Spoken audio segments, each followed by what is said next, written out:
Bagaimana mengusut dugaan gratifikasi fasilitas jet pribadi Kaisang? Apakah rencana panggilan klarifikasi dari KPK cukup? Mengapa tidak juga dipanggil? Padahal Sekjen PSI menyebut Kaisang sudah ada di Indonesia.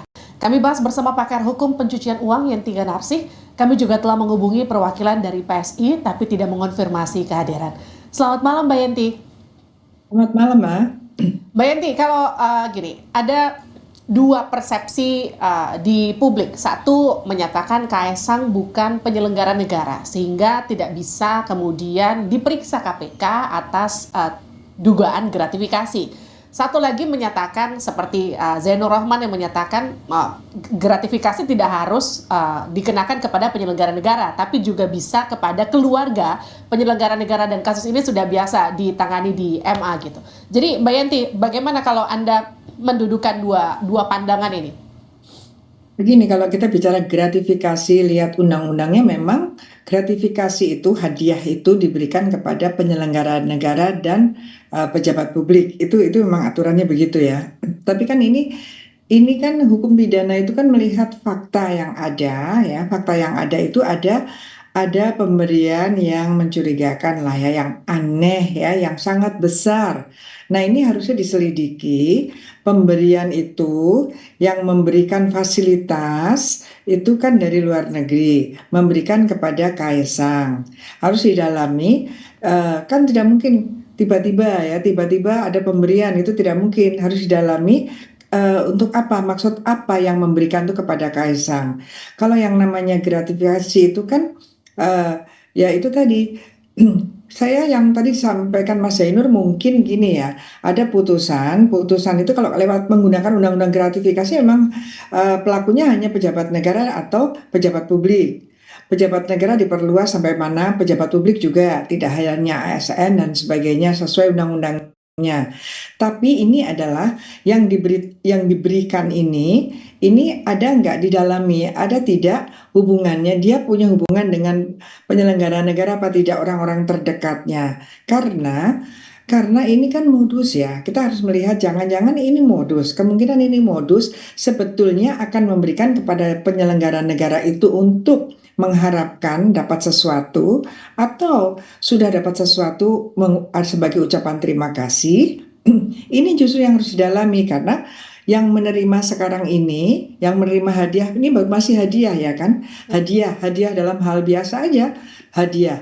Kalau dalam KUH, kalau dalam Undang-Undang Tindak Pidana Korupsi, hadiah ini adalah namanya gratifikasi. Kemudian diperkuat, gratifikasi itu adalah suap. Itu sama dengan suap gitu, walaupun pasalnya berbeda. Jadi ini tidak bisa dianggap hadiah biasa, karena yang diberikan ini orang yang tidak biasa juga, yang mempunyai hubungan dekat dengan penyelenggara negara, apakah itu kakak iparnya ataukah ayahnya gitu ya. Nah, itu yang harus didalami. Kan kalau gratifikasi itu, kalau hadiah biasa, gratifikasi itu adalah memberikan kepada seseorang, dan pemberian itu akan berkaitan dengan penyelenggara negara tersebut, yang di kemudian hari atau setelahnya akan mendapatkan sesuatu. Jadi pemberian yang akan ada pamrih, akan diteruskan. Kalau suap itu pada umumnya diberikan dulu, kemudian dia mendapatkan sesuatu dari pejabat itu atau orang-orang tertentu ya. Sekarang kan penyuapan sudah masuk undang-undang korupsi. Berarti dari orang-orang yang bisa memberikan memberikan sesuatu yang melanggar aturan gitu ya, melanggar aturan, tapi diberikan karena mendapatkan pemberian yang namanya suap ya. Jadi suap dan gratifikasi sebenarnya sama aja, karena undang-undang mengatakan pemberian, gratifikasi adalah suap. Oke. Suap juga ada pasalnya gitu. Jadi ini harus didalami betul. Didalami, tapi ya kita nggak bisa kalau hanya mengatakan bahwa Kaisang bukan pejabat negara tuh selesai, ya nggak bisa begitulah. Harus didalami. Nggak mungkin kan ngasih ke Kaisang begitu saja kalau Pak Kaisang ini bukan siapa-siapa gitu. Nah gini Mbak Yenti, kalau dalam kasus gratifikasi seberapa penting kesaksian Kaisang ini dalam kasus ini? Apakah kemudian KPK bukankah bisa masuk lewat pemeriksaan transaksi keuangan begitu, follow the money seperti yang Anda sering katakan, bekerja sama dengan PPATK, ketika Kaisang tak kunjung bisa diperiksa seperti sekarang?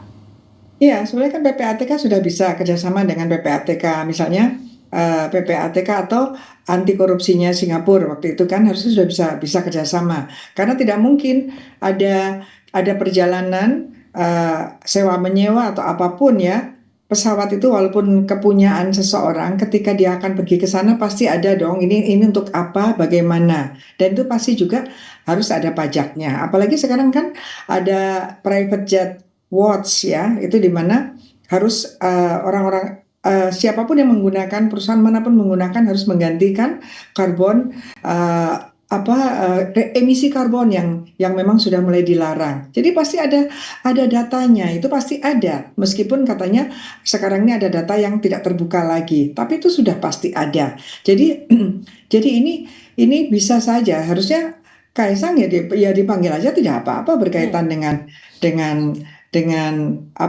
klarifikasi ini. Bahkan kakak iparnya kan mau klarifikasi juga. oke, Kalau memang itu Pak Kaisang itu memang dia menyewa sendiri, kan pasti ada bilnya lah ya, ada baik. catatannya. Atau disewakan siapa? Pasti ada. Nah, kalau disewakan siapa, kan kita akan telusuri juga yang nyewakan siapa. Sebetulnya ini harusnya sih, saya berharap, seperti awal saya bicarakan, saya berharap KPK sudah melakukan penyelidikan-penyelidikan tanpa memanggil Pak Kaisang pun harusnya sudah melakukan penyelidikan-penyelidikan gitu.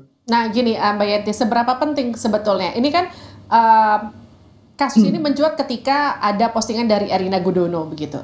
Seberapa penting KPK menelusuri, menindaklanjuti temuan-temuan ini kemudian sampai akhirnya harus memeriksa Kaisang? Ya penting sekali, banyak sekali kan, banyak sekali kejahatan-kejahatan atau uang hasil kejahatan yang kemudian terungkap dari posting-postingan itu kan kita sudah biasa. Ya ini kan kita tidak menuduh, tapi kita kan ada hal-hal yang patut patut dicurigai ya, patut menduga gitu ya. Eh, kalaupun kalaupun dimintain keterangan boleh dong, misalnya bukan dia yang bayar siapa? Karena kita PPATK harusnya bisa melacak karena kan itu dari Indonesia ke Amerika gitu ya. Dari Indonesia ke Amerika.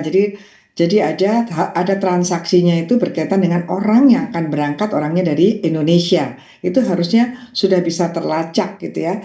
Nah, dalam pelacakan inilah KPK, ini menurut saya bukan pencegahan. Yang dikatakan oleh KPK ini awal dari penindakan sebetulnya, yaitu diawali dengan yang namanya penyelidikan. Nah, ini nanti kalau bisa naik kepada penyidikan bahwa oh iya, ini pemberian ini bukan pemberian biasa, ternyata di belakangnya pemberian ini adalah orang yang memberikan ini berharap mendapatkan sesuatu, atau orang yang diberikan ini pernah dulu mendapatkan sesuatu dan ini ucapan terima kasihnya. Nah, nanti kepada siapa bisa jadi memang kepada yang memberikan, keluarganya yang penyelenggara negara, tapi memang melalui Kaisang, dan itu nanti didalami lagi apakah pemberian ini adalah sudah ada juga pembicaraannya dengan penyelenggara negara itu sendiri yang notabene adalah keluarga terdekatnya, yang memang begitu hukum pidana apalagi tindak pidana korupsi itu keluarga sekitarnya. Maka TPPU Oke. itu, ketika ada TPPU pasif, nomor satu yang dilihat itu adalah istrinya, suaminya,